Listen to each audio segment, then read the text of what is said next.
We're almost there. Ayodhya. All of what we've been doing, in one sense, is preparing us, helping to qualify us to enter into Ayodhya, which we will do today. We're not there yet, but we're almost there. And purification through hearing is our means, primary means. And with that hearing comes also contemplation on what we have heard, and then taking those contemplations into our heart and purifying and refining our actions and our speech, directing the activities of our lives towards that one goal of full shelter of the Supreme Personality of Godhead.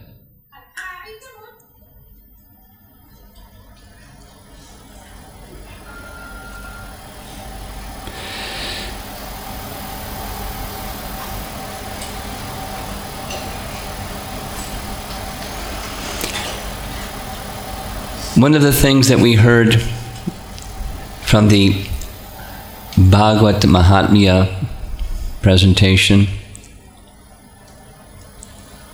when we were at Sutta Gadi,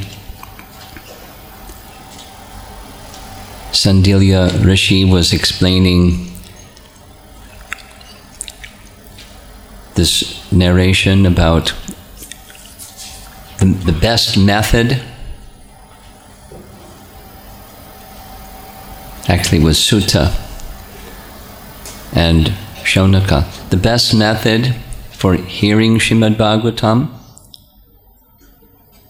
is ardent hearing and contemplation of the subject matter,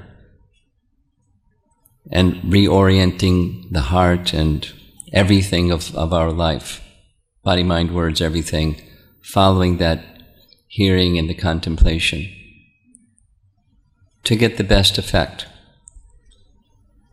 I'm repeating something that we heard already for a purpose. And in in the Bhagavad Mahatmya of Padma Purana, the same thing is described by the Vishnu Dutas, or the agents of the Supreme Lord Vishnu, explaining to the narrator of the Bhagavatam why one may get full benefit and why another may not, hearing the same narration, the same place, same circumstance. And one of the elements is the same, contemplation.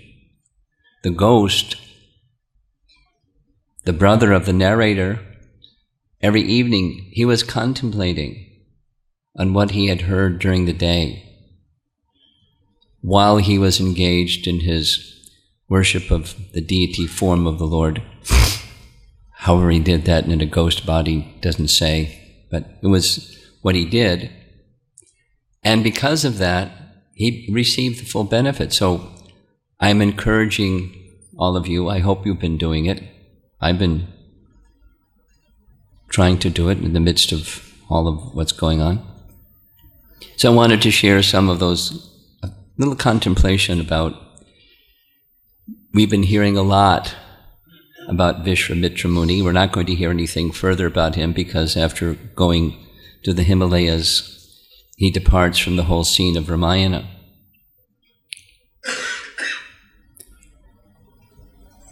But one of his superlative qualities was his quality of service to others. He sacrificed. Although he had this other spirit, this ego spirit and revenge spirit and competition spirit, and wasn't a perfected personality by any means, motivation-wise, consciousness-wise, but a redeeming quality, an outstanding redeeming quality was his service to others, as he explained to his sons when it came to Trishanku's need, no, Sunapeksha's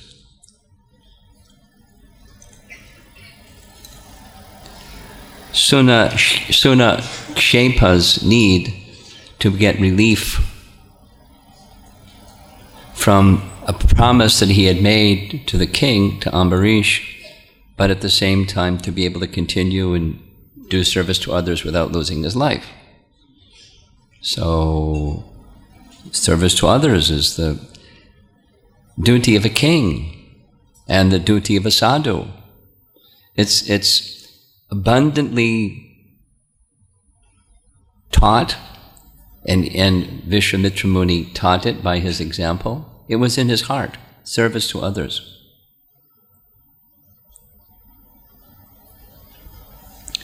Trishanku and Sunakshepa are outstanding examples that we heard. And that helped him. It wasn't the cause, but it helped him come to the position where he then wanted to leave the Himalayas and come to Siddha Ashram and do yagyas for the benefit of the world. Persons he didn't even know, but he knew that they existed. Just, outstanding for us, particularly as our founder Acharya. He had taken sannyas and was living in Vrindavan at the Radha Damodar temple 3 steps away from the deity by Krishna's divine arrangement, but he left all that to go find people that he didn't even know to give them the ultimate benefit, Shreya Uttama, thinking it's impossible. But I must do it because it's the order of my spiritual master to do so, so I must do it. And receive blessings from Rupa Goswami, and blessings from Krishna, and blessings from his spiritual master, and empowered and beyond his own expectation, in his own words, the result was there, because he took the order of his spiritual master as life and soul, and the order of his spiritual master was the benefit of others, and fulfilled the order of Chaitanya Mahaprabhu that the holy name should be heard at every town and village, and so he went forth. So Vishwamitra Muni had the seed was there, and it grew into the benefit of the whole world, and then it grew into service to Ram. Somehow, because of his Brahminical acumen, he knew to bring Ram, rather than do it himself, or Dasarath's appeal, let me go. It wasn't just stop Subahu and Maricha, because Dasarath was a, materially speaking, better candidate. But it was Ram. And Ram is inseparable from Lakshmana, and Lakshmana is inseparable from Ram, so Lakshmana went too. But it was Ram who destroyed them, bringing glory to Ram, and then later in Tataka. So, or as well, Tataka. So, he then did that service to others in service to Ram, and then he got Ram's association, his mercy, his blessings, and achieved perfection. So a limited qualification that's even with not of the best of motivations and not of the best of spirit of cursing his sons to become dog-eaters for 1,000 lifetimes. Wow. Hot-tempered personality.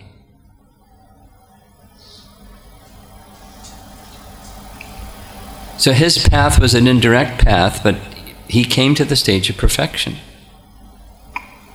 The perfection of service to Ram, which is in fact service to all. Pouring water on the root of the tree gives benefit to the whole tree. He didn't start with that understanding. He got to that understanding. He still had his engage in meditation and austerities program. So when he left Ram, he could have stayed with Ram, but he went to do that to set a nice example for the world. How to, in the stage of perfection, what do? Serve the Supreme and fix your mind upon the Supreme Personality of Godhead, Ramchandra. His name, Vishwamitra, means a friend of the entire world. Vishva is the world. And Vishwamitra is a friend of the whole world. So he lived that. And in the stage of Vaishnav spiritual perfection, there's multiple references, I'll make reference to two, where two devotees of the Supreme Lord, one is Sudama the florist. When Krishna entered Mathura one by one, he received some clothing and received some ornaments and received flowers, received sandalwood and scented water from Kubja. And so the final person that he met with, it was like deity worship. It was got to have a garland. So he went to the florist, Sudama. Long story, but Sudama had already become a devotee. Because, long story, but to gather flowers as a florist, he has to find sources of flowers. He heard there's nice flowers in Vrindavan. One time he went to Vrindavan to gather flowers and he saw Krishna. And his heart immediately went to Krishna. He knows speaking, but he became his devotee. And he would regularly go to Vrindavan and look for Krishna. And sometimes from a distance he would see Krishna. So when Krishna came to his home, this is the perfection of my life. My family, my occupation, my existence, everything is now perfect. Krishna said, "You pleased me very much by your devotion. Please take a benediction." He asked for three. Your eternal service. That's enough, right? The association of your devotees. Well, what else is there? A friendly attitude towards all living entities. We're not impersonalists. So what do you do in relation to all living entities? In Vishwamitra's case, you try to serve them, and then how you serve them may move from this position to that position to that position to the position of perfection. So we're learning that in the process of Krishna consciousness. We're awarded it immediately and we don't even know what it is, what that gift is. But by hearing these narrations in the Bhagavatam and otherwise, then we can understand what it is. Another very nice, almost identical set of requests came from Muchukunda. King Muchukunda, long story, it's a whole portion of Bhagavatam, 10th canto. He heard about Krishna from one devotee. We've heard about Krishna from one devotee. He heard about Krishna from one devotee, Gargamuni. Gargamuni told him, one day you will see Krishna. We've been told one day we'll see Krishna. But he was such a personality. His mind was absorbed in wanting to see Krishna. So Krishna made an arrangement. He gave him some service too, to take care of Kalyavana. No, Krishna didn't have to do it. Muchukunda got to do it. Some service. Many discussions between the two. Krishna said, take a benediction. You please me very much by your devotion. Ask for essentially the same thing. Your eternal service. Let me always be in the estate, always in the association of your devotees. and let me have a kind disposition towards all living entities. Now that's at the stage of perfection. Vishwamitra had that as a king, then as a sadhu, but it became perfected. Differently than we're being recommended to go about it, but he got there. In this whole narration, it's quite significant.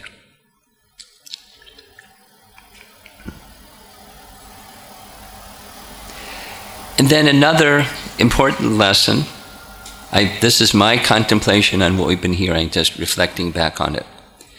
As I'm encouraging you, as we're hearing, however you process things, some take notes and different people, discuss with others and internally reflect, whatever works best for you. Take the subject matter and contemplate the subject matter that we're hearing. We're hearing from Valmiki. We heard yesterday from Janaka, one of the 12 Mahajans. And anyway, contemplate and then let it transform your heart. Let it lift your heart, and then that the way in which you move, you decide, you choose, you connect with the personality of Godhead, Krishna, let it become transformed by this hearing and contemplating what we were hearing process. Let the heart be lifted beyond our time spent together and hearing nice stories.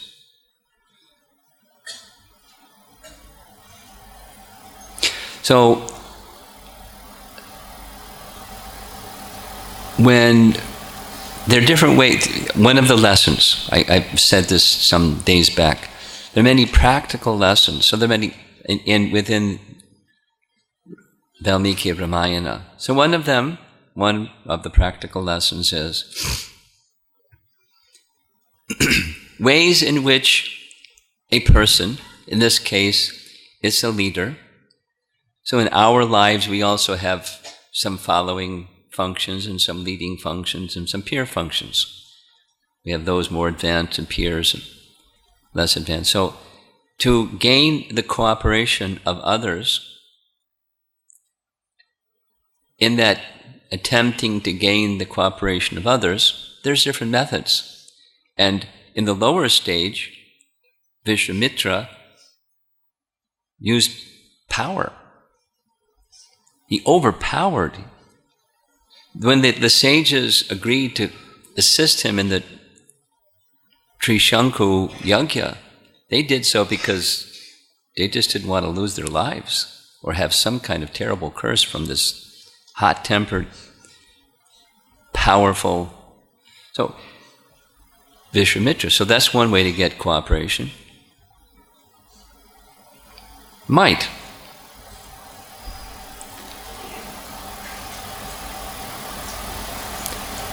Then there's another. You indicate if you cooperate, you get some benefits. It's business. And then the intelligence starts to work, how to get the benefit. You get cooperation that way. People start to think, how are we going to get this profit, this benefit, this nice carrot, this nice reward. And the perfect ruler or leader or inspirer of cooperation rules by love. That's Ram. We're going to hear specifically some descriptions of when Ram returns to Ayodhya. It's brief, but how he ruled. And he ruled by love. He was powerful. He knew the benefits people will receive, but he didn't dangle those. He ruled by love. And then people gave their hearts. They gave their full commitment to him. They gave everything to him. They were ready to go anywhere, do anything with him, because he wanted to go. When he wanted to leave to go to the forest, they all wanted to go with him. So,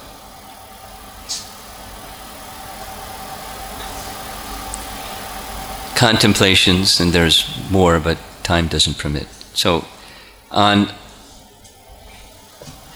the subject matters that we hear, there's a practical or spiritual purpose and benefit that as we go along, day by day, let us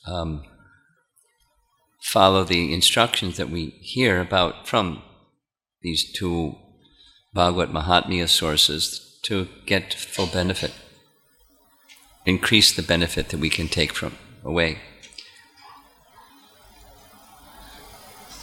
We're going to have a very busy day. We're going to have 4 different times together of hearing, and we'll all go seeing, or most of us will go seeing a number of temples, and we're about to enter. We've been cleansing ourselves to get ready to enter into Ayodhya. So we're going there today. An eternal holy Dham. We hear some of its glories in just a bit. So this is a new kanda, or section of Valmiki Ramayana, Ayodhya Kanda, and it's the parting from Mithila, and then the journey back to Ayodhya, and the initial 12 years in Ayodhya. That's this morning.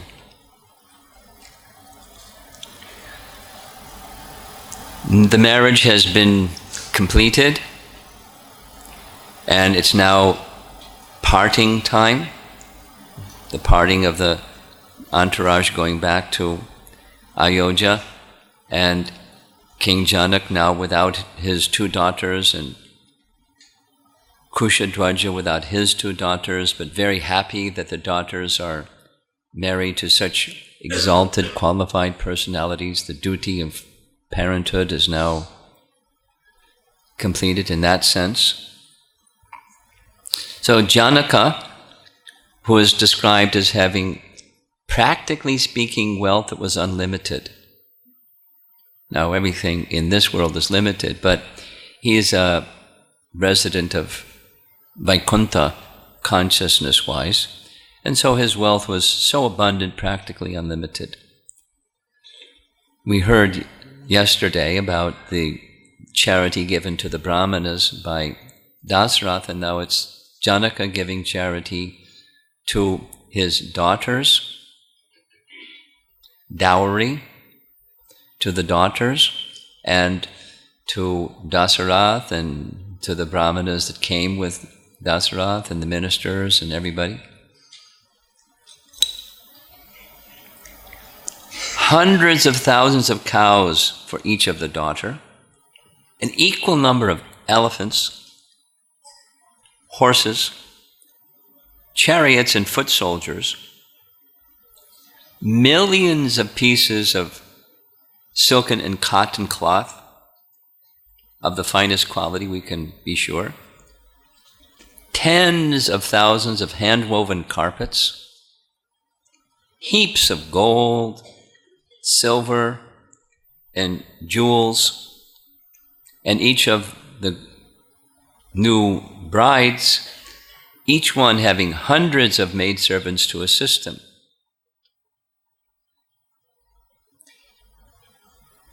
His duty is completed. Janak goes back to his palace. Dasarath with his whole entourage, his army, and all these other gifts and soldiers and elephants and horses. Big parade going back to Ayodhya.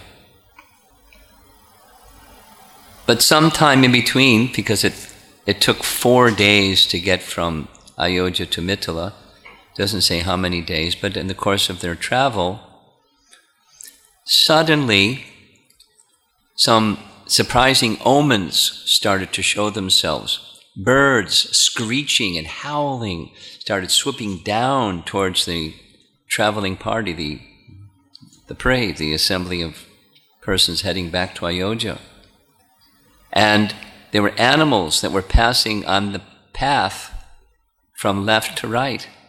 And Dasarath turned to Vishishta. What does this mean? Well, the birds screeching and howling and soaring down like this This is a sign that something inauspicious is going to happen. But the other one is a sign that it's going to end up all right. So don't worry. As they were conversing like this, suddenly the whole sky became pitch black.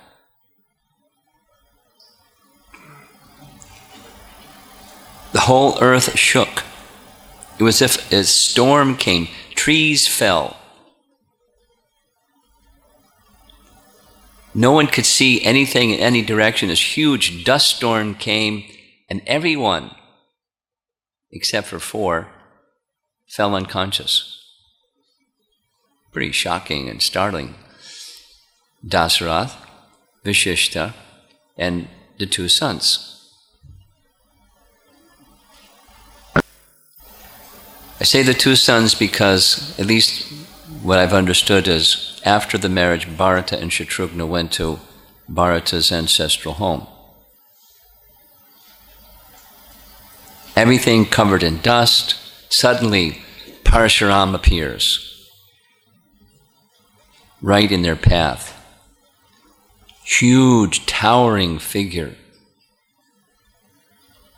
dressed in tiger skins, hair matted in a coil on the top of his head, his body blazing with effulgence.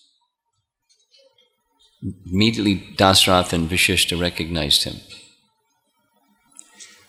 On one shoulder was his battle axe, on the other shoulder was his bow, in his hand was a blazing spear.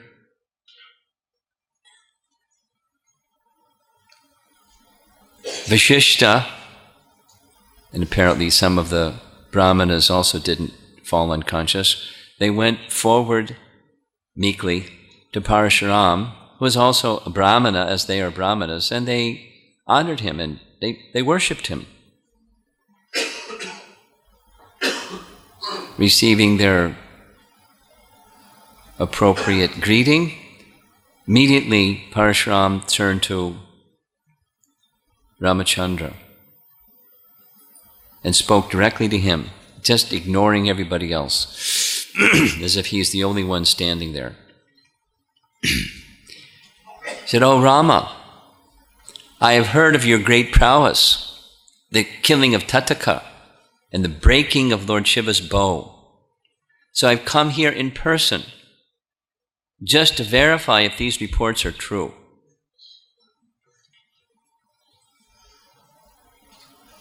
Parasuram narrates the whole story of the bow of Lord Shiva, which we heard yesterday. Then he gives the story of Lord Vishnu bow, which we heard yesterday. He said, this is my challenge to you. I'm carrying Vishnu's bow. I have one of the special arrows that is meant to be used with this bow. My challenge to you is, you string the bow, fix the arrow to the bow, and if you can do these 2 things, then I can understand your power is worthy of battle with me.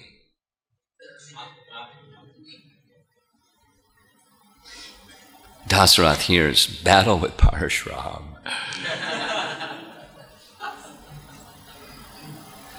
So he's father, and his son, as we've heard, he's less than 16. We specifically heard he's 12 years old. Battle with Parasuram. Now, he's an affectionate father. So he wants to protect his little boy, young son. He's going to hear from Parasuram specifically, or Parasuram is going to say to Vashishta and Dasarath and Ram, he's Lord Vishnu. Now, this is very interesting. It's one of the rare cases, there are others, but where 2 forms of the Lord meet one another. Very unique Leela. So Dasarath, rather than calling him Parashurama, he addresses him as Bhargava Rama. Bhargava One of the deities in Ahovalam is Bhargava Nrsimha. Some of the devotees from Indore went there, so they know. And it's a place, Bhargava Nrsimha is given that name because Parasuram, or Bhargava, Ram, did some austerities nearby, and so one of the names of the deities is Bhargava Nrsimha. So Bhargava is to invoke, just like we find in Bhagavad Gita. Arjuna addresses Krishna by different names, invoking a feature of him. So Dasarath wants to evoke the peaceful side, because Parashu means the axe, indicating this fierce, intense, Kshatriya, warrior-like side of him. We'll hear some more, time permitting, about that side of him. Oh, Bhargava Ram, you come in a dynasty of great spiritual personalities. And is it not true? He puts it as a question, so it's like not challenging. Haven't you long ago given up your resentment towards the Kshatriyas? Haven't you put away your weapons as made by a promise to Lord Indra? Haven't you renounced the world that you have conquered and given it to Kashyapa? And then you went to the forest. Haven't you gone to Mandra mountain and made that your residence? It would be appropriate if you gave protection to my son Ram, rather than engaging in battle and killing him. Please spare us from this challenge.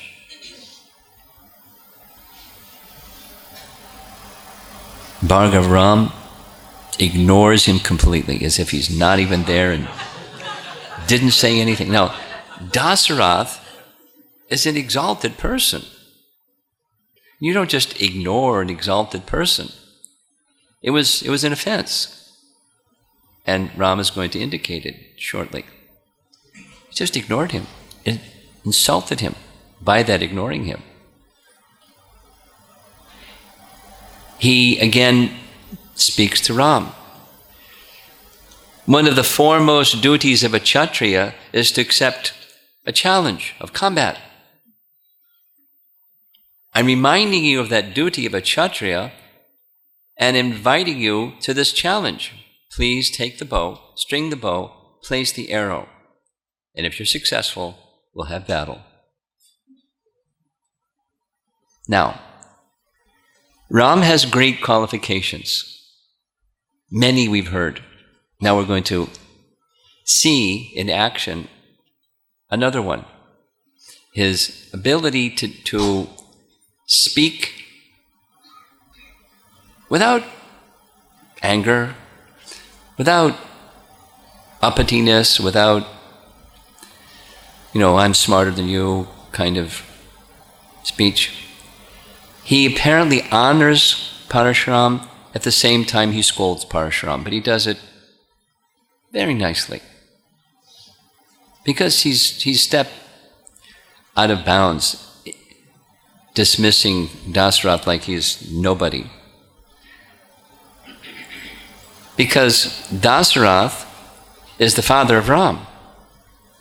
And Janmashtami was the one who Parasuram was defending the honor of as the son to the father. So it's a double standard. He doesn't say, you double standard person. He says it very expertly.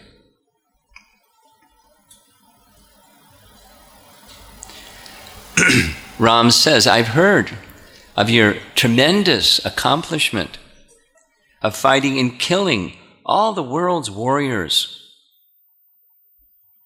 You have fully avenged your father, and I commend your action.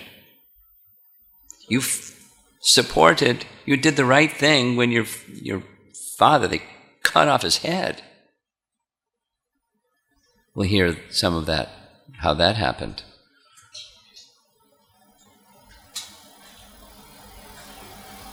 They stole his Kamadhenu and then they cut off his head. You avenged your father. You're a Brahmin. You're a sage. And you're worthy of my worship.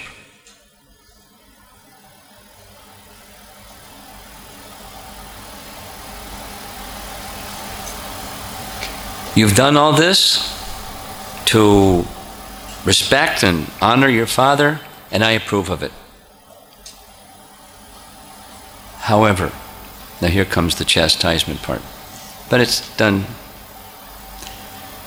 in a way that we wouldn't know how to do it. Since you derided me and my father, seeing me to be a member of the warrior class, I shall display to you my personal prowess. Now, Dasarath heard it one way, that, oh, he's saying what Parasuram did is okay. And he's just honoring, he's a real powerful battle axe carrier. And Parasuram thought, yeah, he's a smart boy. He understands I did the right thing. But Ram was indicating several things. You've offended my father. You who uphold the honor of your father have offended my father. That's not good. You have been bragging, boasting about your prowess. Great persons don't do that. Now you're invoking my duty as a king. I'll follow the duty of a king, a Kshatriya, and accept the challenge. Very confidently, Ram accepted the bow. Very swiftly he strung the bow. Very swiftly he pulled the bow back to his ear, aimed the arrow, and then asked Parasuram, now I have to release the arrow. And I don't want to release it to kill you. So, very expertly, he gave him a choice. Where should I release the arrow? One way is I could withdraw your power of locomotion, because Parasuram had this capacity. He could travel at the speed of the mind anywhere he wanted to go. I could take that away from you. The arrow could do that.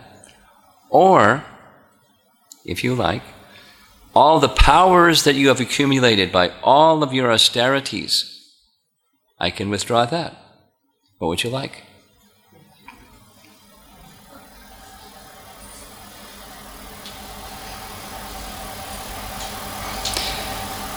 Parasuram said,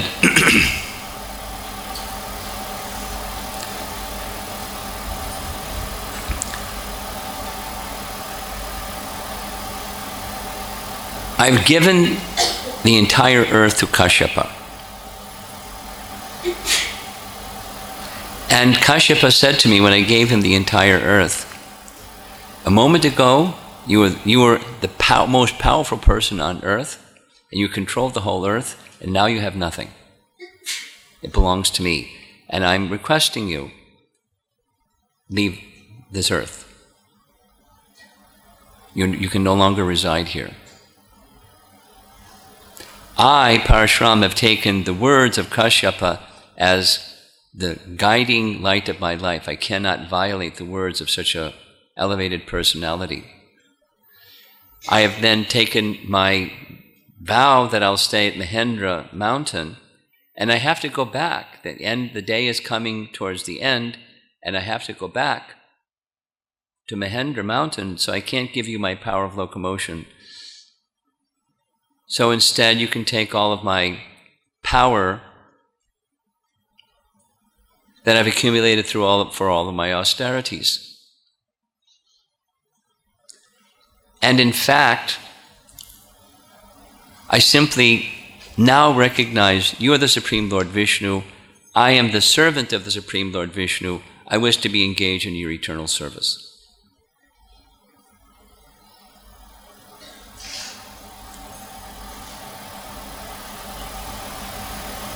And he says, Dasrath can't hear this because he's at a distance and there's this dust everywhere, but he's having this discussion that Vashishta can hear. I can understand that you are the imperishable Lord Vishnu, the slayer of the Madhu demon, the Supreme Lord. By being defeated by you, I'm not embarrassed, because all the powers that I have came from you, and now you're withdrawing all of those powers. So now I must go to the Mahendra mountain to complete to fulfill the promise that I made, pledge that I made to Kashyapa. Oh, goody.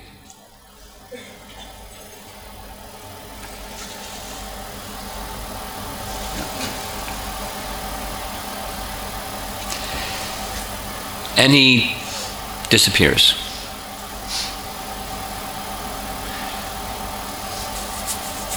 Parasuram is in the category of a Shakti Vaishavatar, and the Shakti that goes to Parashurama comes from Vishnu. So Vishnu gave him that power, and Vishnu took away the power.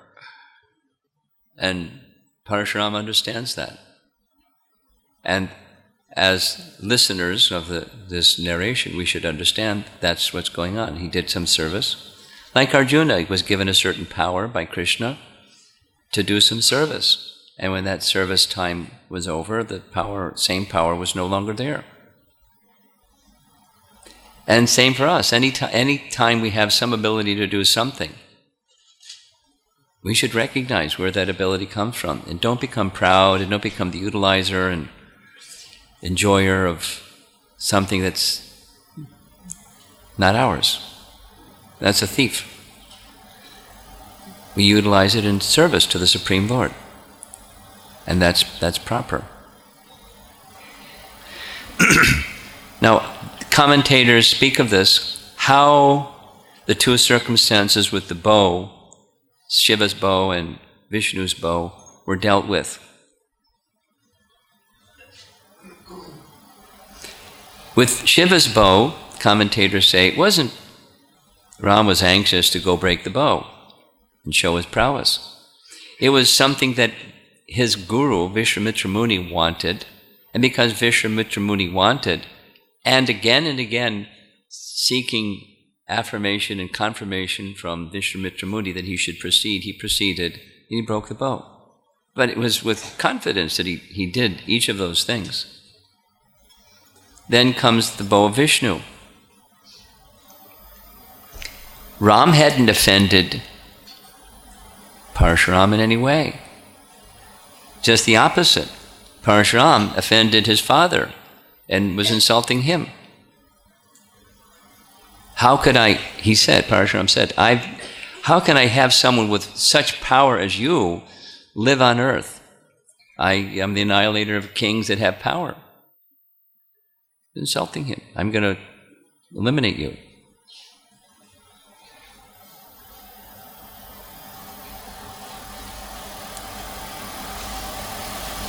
Parashuram was bragging about his own powers, and Ram didn't comment on that.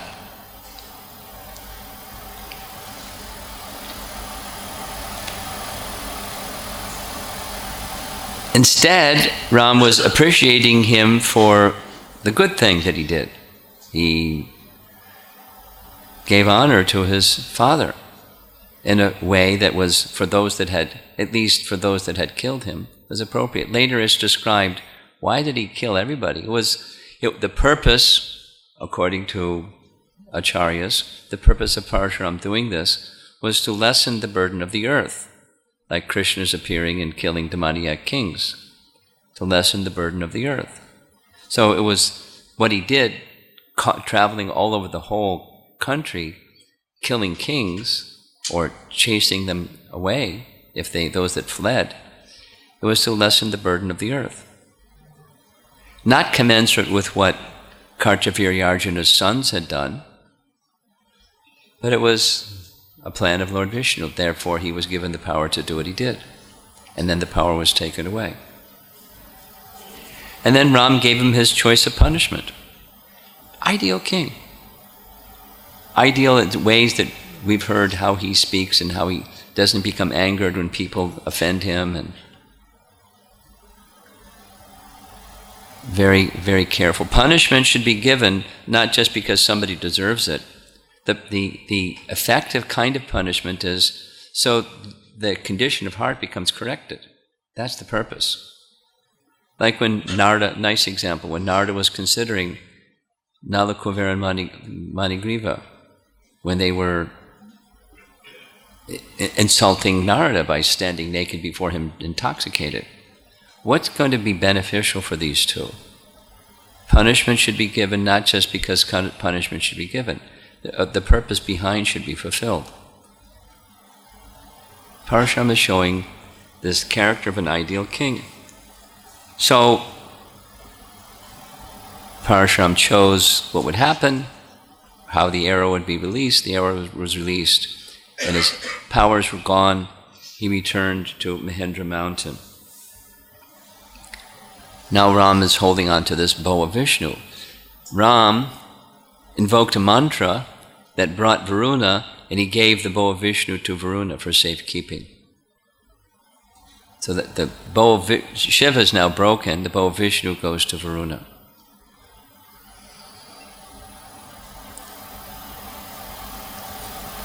Then the whole entourage, the army and everybody else regained consciousness. They didn't know what happened. Ram said, Parashuram's gone now, everything's nice. Let's go to Ayodhya.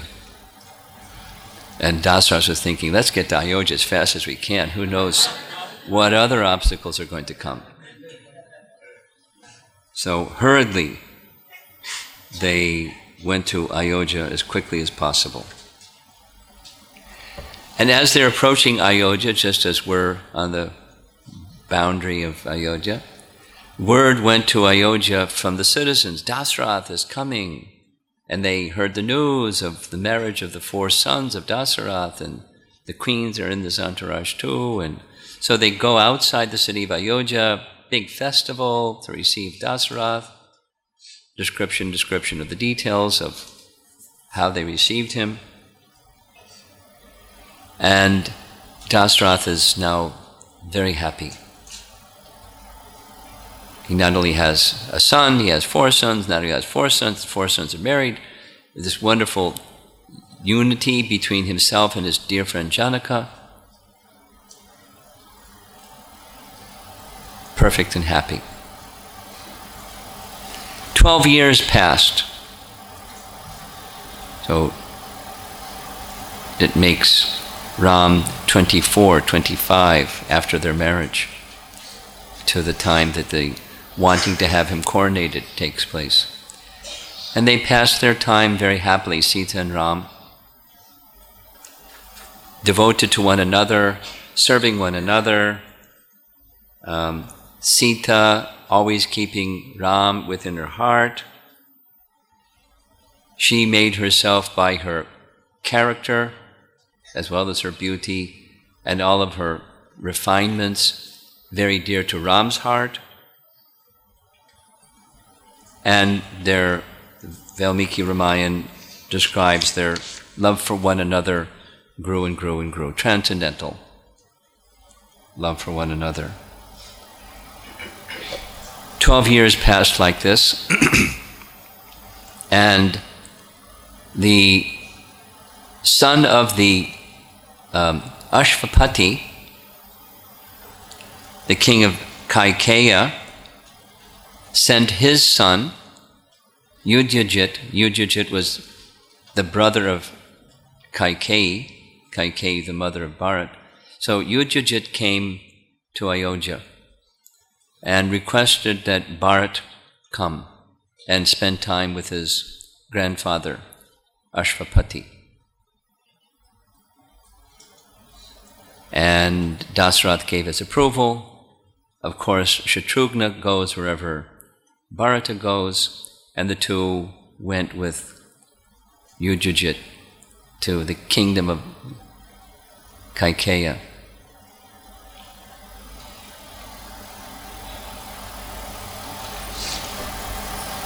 Bharata took blessings from his brother, from his father, from the mothers, from the priests, all those respectful activities were performed.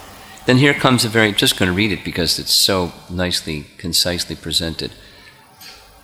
How Ram, he was the prince, he wasn't the king yet, but he was carrying out the affairs of the state on behalf of Dasarath. Ram was gentle and kind, but firm when necessary. He was always tranquil and soft-spoken, not retorting even when someone spoke harshly to him, like with Parasuram. He recognized the smallest of services rendered and did not take to heart any wrongs against him. Ram had conquered anger and was full of compassion, making all arrangements to protect the people. He surrounded himself with intelligent advisors and never made a decision without due consultation. Despite his power and ability, he always remained humble, mild, and self-controlled. He was not influenced by envy or hatred. He did not engage in frivolous talks and always sought the good in others. Free from lethargy, he was ever vigilant to carry out his duty. And Ram not only performed his duties as a dutiful prince, but he performed his duties as a dutiful husband. He spent time with Sita so that Sita was not feeling neglected. He loved her not only for her exemplary radiance, but her virtues as well. Not only Ram, Sita had also won over the entire family with her goodness and humility. So, a little bit of the detail, I think there's time, a little bit of the detail of Parasuram, Shaktivesh Avatar, Parasuram. We heard yesterday that Urvashi was cursed by Mitra to stay on earth and associate with King Pururava. Remember that? So, in her association with King Pururava, this is Bhagavatam, Canto 9, Chapter 15. That's the source. They had a number of sons. Mentions their name. The descendants of those sons included Janumuni. We heard about Janumuni in the descent of the Ganges. He drank the whole Ganges, very powerful. And Gadhi. We heard about Gadhi. Gadhi was the father of Vishwamitra. So he was a Kshatriya, and Vishwamitra was his son.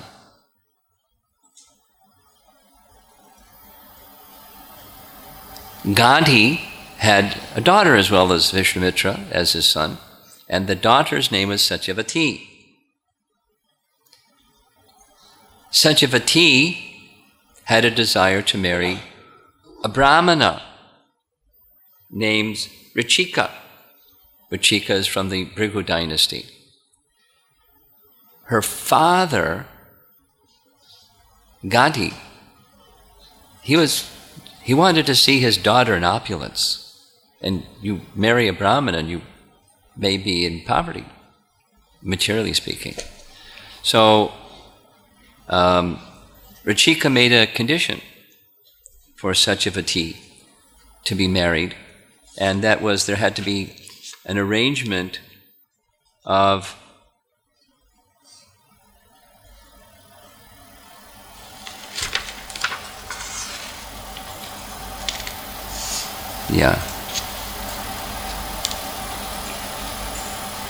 1,000 horses. Now, what's a sage living in the forest going to do to get 1,000 horses?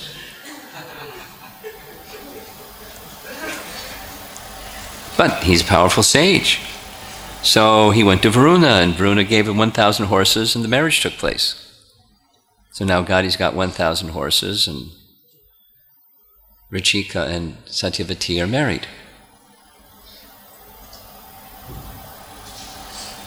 One time,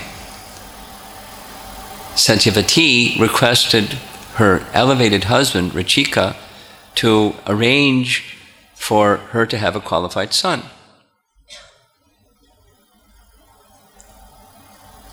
To prepare an oblation.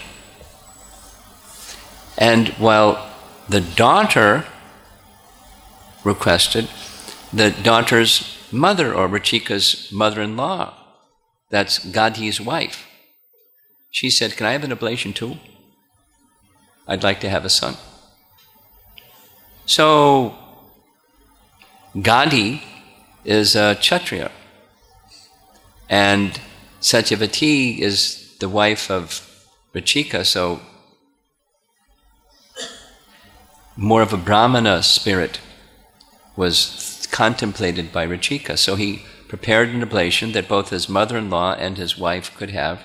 He went to do his duties and came back. When he came back, Satyavati's mother thought, probably it's a better oblation that he gave to his wife, my daughter. "Can I have your oblation, please?" "Sure, Mom, you can have mine, I'll take yours." When Rachika came back and found that they had accepted, he was very unhappy. "You made a big mistake. Because the oblation that was meant for your mother-in-law was to be a powerful Kshatriya. So now you're going to have a powerful Kshatriya as your son. And that powerful Kshatriya will be able to punish everyone. And her son will become a learned scholar." And Satyavati started to cry and said, "Oh, what to do?" And Rachika said, "All right, the son of your son will be this powerful warrior person." So the son that was born, the eldest son that was born was Janmashtami. Rachika and Satyavati had their firstborn son, Janmashtami. So remember when Ambarish went to them saying, "Can I have one of your sons?" And Rachika said, "I'm very fond of my eldest son, you can't have him." That was Janmashtami.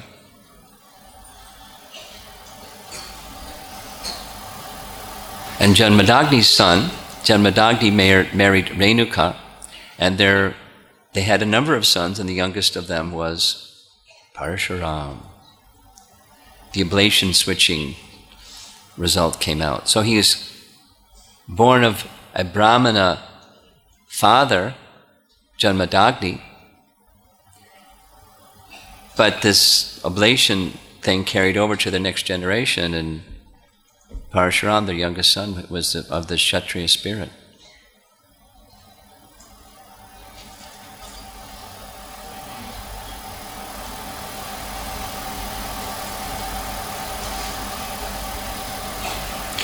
Bhagavatam says that Parasuram is understood as an incarnation of Vasudeva,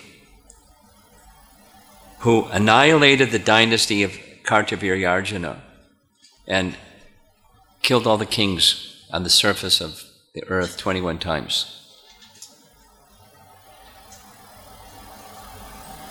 So we heard about Kartavirya, didn't we? Let's recall what we heard about Kartavirya. He's the one that easily defeated, the Bhagavatam narration is the same as the Valmiki Ramayana narration. Kartavirya easily defeated Ravana, because Kartavirya was a worshipper of Dattatreya. Dattatreya is incarnation, one of the sons, 3 sons of Anasuya and Atri Muni. And he is a partial incarnation, we'll hear some more about this in a little while, a partial incarnation of Lord Vishnu. So Kartavya worshipped Dattatreya. He wanted a benediction. He got it, 1,000 arms. He was already very powerful, and so now he has 1,000 arms, and he was a kind of like a playboy. So one time, when Ravana was on tour to conquer, he went to the palace of Kartavya and said, I want to have combat with him. And the minister said, he's away right now, you have to wait. You can go do your Shiva Puja somewhere and come back, and you should be back by then. So he went by the side of a river and set up his Shiva Puja, Ravana, and downstream was the 1,000 armed Kartavya with some ladies. And he wanted to test the strength of his arms, so he stopped the flow of the river with his 1,000 arms. And all the water backed up and washed away the place where he was doing his Shiva Puja. Who has done this? So he went downstream and found Kartavya and confronted him. Kartavya effortlessly tied him up with rope and took him back to his kingdom and humiliated Ravana completely. Ravana's father, Vrishabhas, happened to just be passing through, saw his son tied up with rope, and said, Kartavya, can you let him go? Sure, I can let him go. And he let him go. The Kartavya is powerful and extremely proud. So one time, Kartavya was traveling, and very similar to what we heard when Vishwamitra Muni was visiting Vashishta. Kartavya was traveling with his armies and came to the ashram of Janmashtami. Janmashtami, being such a qualified person, received the king very respectfully and said, let me make some offering to you for you and your army. And so he, Janmashtami, had a Kamadhenu. Doesn't give the name, but the Kamadhenu then supplied this fantastic feast and all activities for honoring the king and his army. Now, he was less polite than Vishwamitra Muni. Vishwamitra Muni at least asked. Kartavya didn't even ask. He just said, I'm taking this cow. And they forcibly dragged the cow. Now, at that time, Parasuram and his brothers were away, doing some duties. And when they came back, there was Janmashtami without the cow. Parasuram picked up his chopper and went to the kingdom of Kartavya and challenged him, give back my father's Kamadhenu. You stole his Kamadhenu. He's a Brahmin. You stole the property of Brahmana. Give it back. No way I'm going to give it back. Battle. Cut off his 1,000 arms, cut off his head, took the Kamadhenu back. Slaughtering many other soldiers of Kartavya while he was there. Powerful.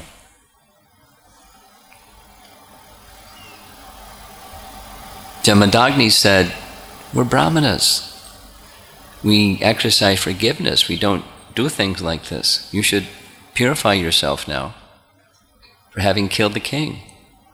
Go on pilgrimage for 1 year to holy places. So he did that and he came back. After some time, the sons of Kartavya they wanted revenge. So while Parasuram and his brothers were absent, they came, confronted Janmashtami, saw him engaged in his brahminical duties, and chopped off his head. And took his head with them back to the kingdom. Revenge for the death of their father. Parasuram came back. And Renuka was crying and crying and crying, and there's the body of his father. How did this happen? Heard how it happened. He went and annihilated all the sons of Kartavirya and the whole kingdom, the whole army, everybody. Got the head of his father, brought the head back, performed some ritual, put the head back on the body of his father.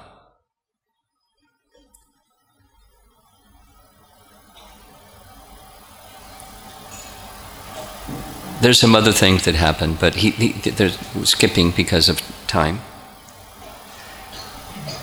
He then took this vow and went and annihilated kings in response to the wrongs that were done to his father. So that was what the reference was that Ramachandra made to Parasuram, the two Ramas, about what he had done. No, he's Vishnu, Rama is Vishnu, and Parasuram is Shaktivesh avatar, empowered by Vishnu to do what he did. I approve of what you did, but I don't approve of your insulting me and insulting my father. So there's a little history of Parasuram from the Bhagavatam. That's not, all that detail is not presented in Valmiki Ramayana. And after breakfast, we're going to be visiting Ayodhya, and we're going to be visiting some places in Ayodhya that I'd like to briefly describe, because time doesn't permit to do much more than that. First, the name itself, Ayodhya. Etymologically, Ayodhya means invincible. Yuddha, like Dharma Yuddha from Bhagavad Gita, Yuddha means to wage war. And taking that Sanskrit root, Yuddha, Yodhya, means to be fought. And Ayodhya means you can't fight the place. It's a place where it's invincible. So the military strength of Dasarath and all the arrangements made to protect the city of Ayodhya made it Ayodhya, invincible. And not only invincible from attacks from outside, but invincible inside because of the exalted quality of Dasarath and how people followed him because of his exalted quality and didn't quarrel and didn't have enmity and didn't have all those Kali Yuga things that we all live with all the time.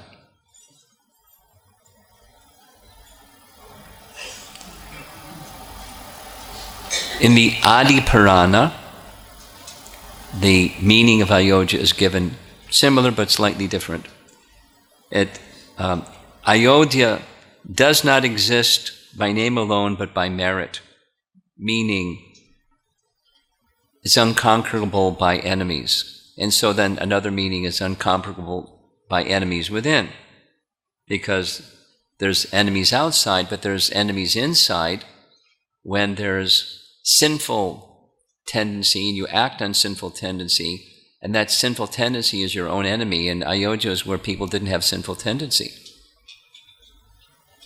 because they had Dasarath as their king, and they followed Dasarath with love, and they were freed from sin. So they didn't have any enemies outside or inside. Ayodhya was the capital of the kingdom of Koshala. We heard earlier, the kingdom of Koshala went all the way from Nepal down to South India. Huge kingdom. And Ayodhya was the capital. We heard it's, 96 miles by something, just the capital city, big city. And then the Dandak forest was part of the kingdom. And then there's so many other cities and so forth, ruled by Dasarath from the capital of Ayodhya.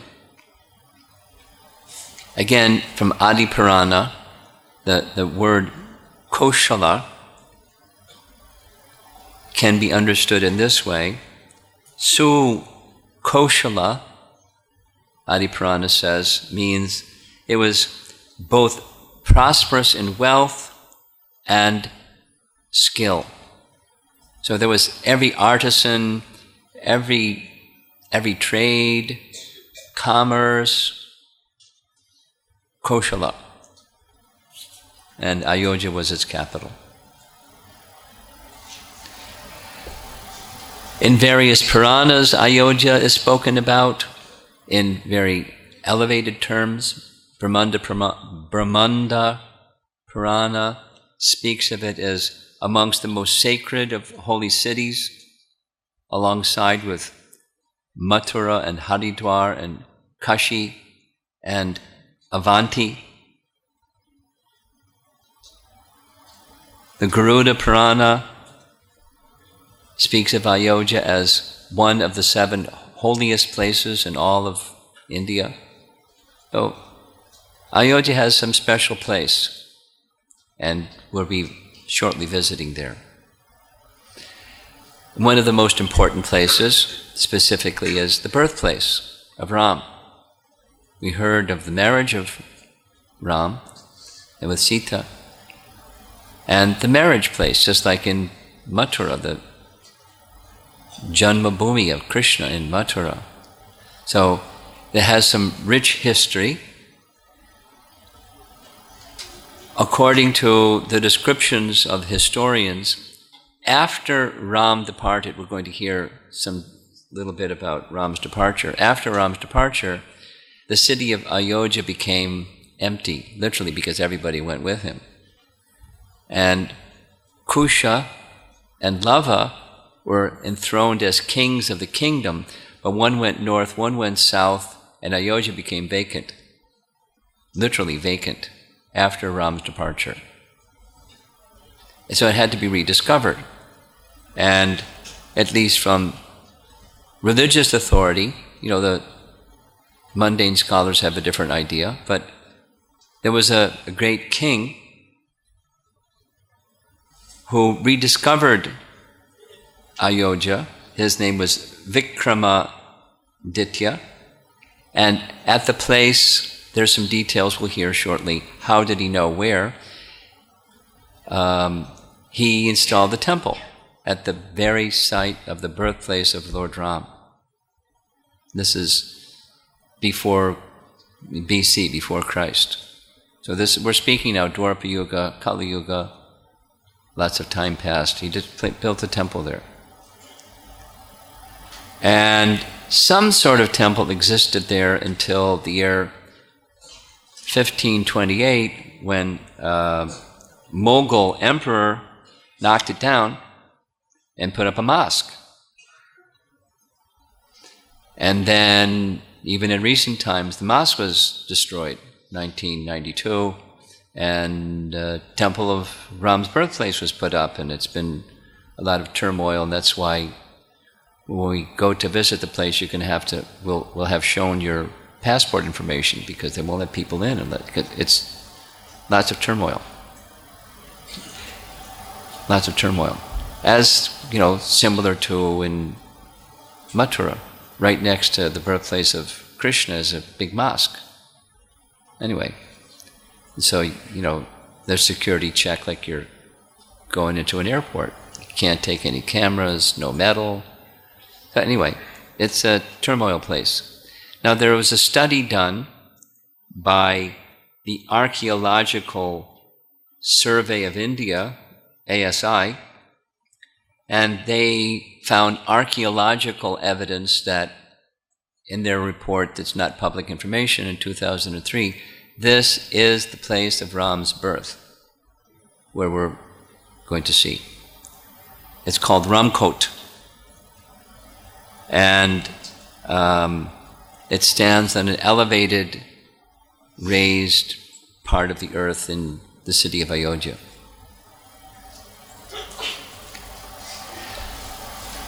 There's another place that we will be visiting called Kanak Bhavan.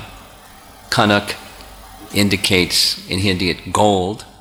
And so when Janak gave dowry to the queens, to his daughter in particular, to Sita,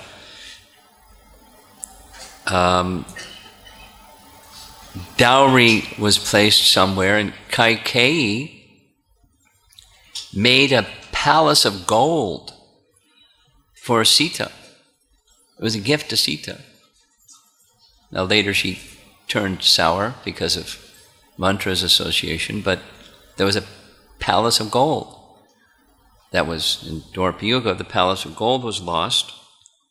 But when Vikramaditya, the king, came, he established a temple in that place, Kanak Bhavan. It was repaired by another king, 387 AD, destroyed by a Mughal ruler in 1027, reconstructed by another Vaishnava king in 1891, and its goldness is specifically, is no longer the temple is gold, but the deities of Sitaram, Lakshman, and Hanuman are worshipped very opulently with gold and paraphernalia. Large amounts of gold. And in the interior, I believe we'll see, there's a large open area where the feet of Ramachandra, Romapada, are found. There's 3 sets of deities in this Kanak Bhavan. One is the largest, then the medium and the smallest. So the largest is the reconstruction of this temple most recently by the queen, Vrishabhanu Kanwari. She has installed large deities of Sita and Ram. And then to the right of those large deities, there's a medium set of deities that it is said this king Vikramaditya, he salvaged when he was renovating, found the place. That's why he knew where the place was. And then in addition, there's a third very small pair of Sitaram deities that at least local history says when Ram was present, he entrusted these deities to a woman, hermit, who was absorbed in meditation on Ram, and he said, you worship these deities, and before you die, you bury them in the ground. Later on, when they're excavating to find where the place was that I was born, they'll find the deities, and that's how they'll know. There's some local history like that. So 3 sets of deities in this temple.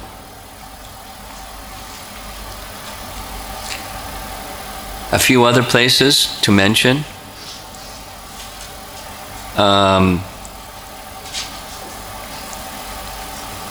Chakravarti Maharaj Dasrath Mahal, it's a long name. It's a place where it is believed that Dasarath resided.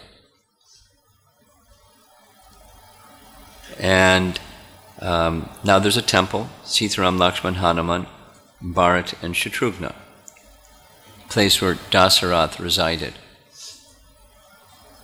A temple at least to honor that. Hanuman Garhi, we're going to visit that not today but tomorrow. It's inside a fort. And the fort is at the western gate of Ramkot. Ramkot is the place where Ram was born. At the western gate is this deity of Hanuman, and it is said that Hanuman stayed here. It says that he lived in a cave inside this area where the fort is, and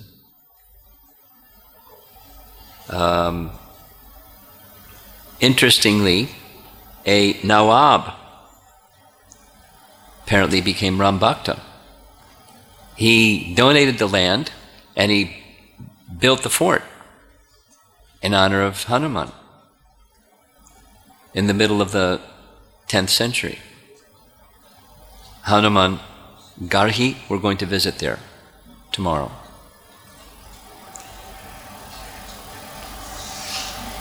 Here's a little description of that fort. It's a rectangular shape. It has 4 sides, and on each of the corners there's a circular guard place, and inside there's a temple of Hanuman. And in Ayodhya, it's one of the most popular places. Lots of people that are devotees of Ram, they're Hanuman bhaktas. And as we heard earlier, we visited in Naimisharanya. People go there and they recite the Sundarakanda of Ramayana. It's right in the center of town. To get to it, you have to walk up a bunch of steps, 76 steps, up. Then this fort. And in the main temple, there's a deity of Hanuman's mother, with Hanuman as a baby in her lap. Anjani is Hanuman's mother. So, before we go there, we're knowing what we're going to see when we get there. The temple is Anjani with Hanuman in her lap. There's another place I don't think we're going to visit. It's called Treta Ketakor. Treta indicating Treta Yuga. The Lord of the Treta Yuga. It's a Ram temple. And it's said to be a place where Ram engaged in yagyas. After returning to Ayodhya, for the benefit of the citizens, he engaged in Ashwamedha yagyas. One of them we saw in Naimisharanya. So, Yagyasthala, the place where the yagya was performed. And so here is a place where Ram is said to have done that. The deities, it's a very old style of deities where the stone is one piece and then there's various personalities depicted. Along with the 4 brothers and Sita, and of course Hanuman, there's Jai and Vijay, and Vashishta, and Sugriva, all in one deity form. Blackish stone. And there's a temple of Lord Shiva that is purportedly established by one of Ram's sons named Kusha. So, Kusha one time was bathing in the Sarayu river, and one of the ornaments on his arms, the armlet, came off, and one of the Nagas, young Naga maiden, found it. She kept it. She developed some loving feelings for Kusha. Kusha demanded the ornament back. She didn't want to give it back. Kushan then got angry and threatened, I get it back or I'm going to dry up the Sarayu river. The father of the Naga girl came before Kusha and, please don't dry up the river. He spoke in such a way that Kusha was pleased, and he then, because the Naga father was a worshipper of Lord Shiva, it is said Kusha made a temple to Lord Shiva called it Nageshwara Nath. Now the historians say when Ayodhya was emptied, all of the things that were there before were lost to antiquity except this temple Lankeshwara Shiva temple. And that helped Vikramaditya verify where things were, because the description in Ayodhya surrounded that place.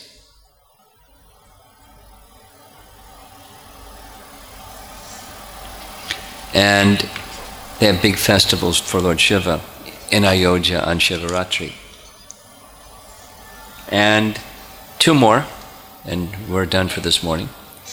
There's a place I don't think we're going to visit called Mani Parvat, M-A-N-I, means jewel. And it is said this is a place where Dasrath kept his royal treasury. Jewels, gold, rubies, dowry which Sita had brought, a hill, Parvat, Parvat of jewels, a hill of jewels, Mani Parvat. And then finally, there's a kund, Vashishta Kund, that is identified in connection with Vashishta. Vashishta didn't reside in the palace of Dasrath. He resided some distance away. And when he resided some distance away, his ashram spread over 40 acres of land. Well, something happened over time and it got reduced to 1/4 of an acre.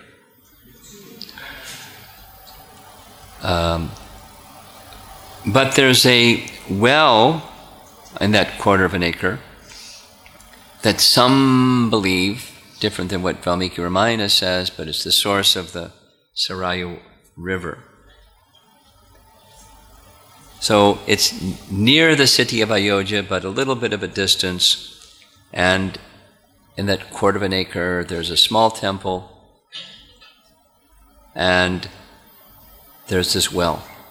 And it is said that at this place, it's where the 4 brothers would come and take training from Vashishta at his ashram. So they left the palace, went to where their teacher was, took training from their teacher. And the deity that's in that small temple is a deity of Vashishta with Ram and his other 3 brothers. So that's our morning discussion, and we're going to hear now about what happens next.